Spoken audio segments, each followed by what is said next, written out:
تجہیز و تکفین میں تفصیل یہ ہوتی ہے جس طرح کا وہ شخص کپڑا دنیا میں پہنتا تھا اس طرح کا اس کو کپڑا دیا جائے. اس میں افراط و تفریط نہیں کرنی چاہیے، یعنی بہت اعلیٰ دے دیا تو انتظام کرنے والا ذمہ دار ہوگا، بہت ادنا بھی نہیں، جیسا وہ دنیا میں کپڑا پہنتا تھا ویسا اس کو دیا جائے. دوسرا، سنت کفن سے زیادہ یا کم دینا. تو اگر 3 کپڑے جو ہیں وہ مرد کا کفن ہے، اس کو 5 کپڑے دے دیے تو یہ 2 کپڑوں کی اضافی قیمت جو ہے یہ پھر طریقے سے نہیں دی جائے گی، یہ انتظام کرنے والے کے ذمہ ہوگی. عورت جو ہے اس کو 5 کپڑے ہوتے ہیں تو اس کو 7 کپڑے دے دیے، یہ زیادتی ہو گئی. یا کم دیں گے تو یہ کمی ہو گئی. دوبارہ کمی میں تو کچھ اور نہیں کر سکتے کہ پیسہ کم لگا اور تدفین ہو گئی تو اب قبر کو تو نہیں کھولیں گے، لیکن اس میں افراط و تفریط سے بچنا ہوتا ہے کہ سنت کے مطابق جو کفن ہے وہ دیا جائے. تو اس میں 2 چیزیں ہو گئیں کہ ایک کوالٹی کا خیال رکھیں گے اور دوسرا کوانٹٹی کا خیال رکھیں گے کہ جتنا کپڑا سنت مبارکہ ہے وہ دینا ہوگا. پھر سوال یہ پیدا ہوتا ہے پھر ادائیگی قرض کریں گے. اور کوئی کہہ سکتا ہے کہ یار اگر زیادہ پیسے اس نے چھوڑے ہوں تب تو ٹھیک ہے کہ اگر کسی شخص نے فرض کر لیں کہ 50 لاکھ روپے چھوڑے ہیں اور فرض کر لیں جی 50,000 روپے اس کی تدفین پر لگ گئے،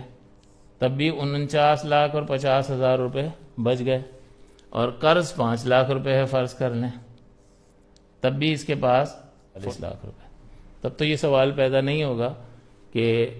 تجہیز و تکفین میں بھی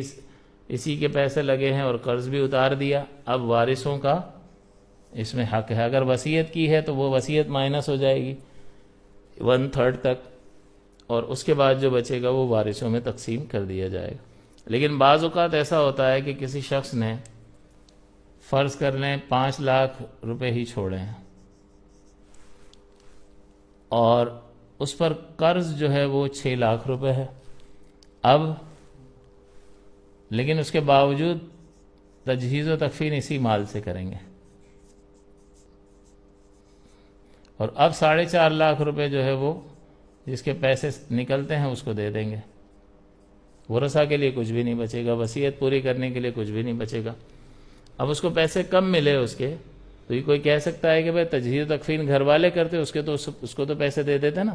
اس کے پیسوں میں سے آپ نے تجہیز و تکفین کر لی تو اسی پیسے سے جو اس وقت اس کے قبضے میں ہے اس ہی سے تجہیز و تکفین کرنا لازم ہوتا ہے. ہاں اگر کوئی رشتہ دار اپنی طرف سے کرنا چاہے تو کر دے تو ٹھیک ہے جی. اسی طرح قرض بھی کسی میت کا کوئی اپنی طرف سے ادا کرنا چاہے تو کر دے، ورنہ وہ تو اس کے مال کے ذمہ ہے. تو اب مسئلہ یہ ہے کہ تجہیز، اب کوئی یہ کہے کہ یار اس کے پیسے کیسے کفن پہ آپ نے لگا لیے، آپ اس کو پیسے دے کر فارغ کرتے، آپ نے اس کے پیسوں سے تجہیز و تکفین کر لی. تو دیکھیں اس میں مسئلہ یہی ہے کہ اگر کسی پر قرض بھی ہوتا ہے تو اس قرض کے عوض اس کے جسم کے کپڑے نہیں اتارتا کوئی بھی، تو میت بھی اسی طرح سے قابل احترام ہے تو اس کے بھی جسم کے کپڑے نہیں اتارے جائیں گے، تو اسی میں سے تجہیز و تکفین اس کی جائے گی اور اس کے بعد قرض میں ادا کر دیں گے. اور پھر ورثاء کو چاہیے کہ جب وہ مال لیتے ہیں تو اپنے مورث کو اس حقوق العباد کے مسئلے سے بچا دیں، کیونکہ قرض ایک ایسی چیز ہے کہ نبی اکرم صلی اللہ علیہ وسلم مقروض کی نماز جنازہ نہیں پڑھاتے تھے. اب صحابہ سے فرماتے تھے کہ تم پڑھ لو، پھر کوئی گارنٹی لے لیتا تھا حضور میرے ذمہ ہے میں ادا کروں گا آپ پڑھا دیں، تو پھر حضور نے اس طرح بھی کیا ہے. تو یہ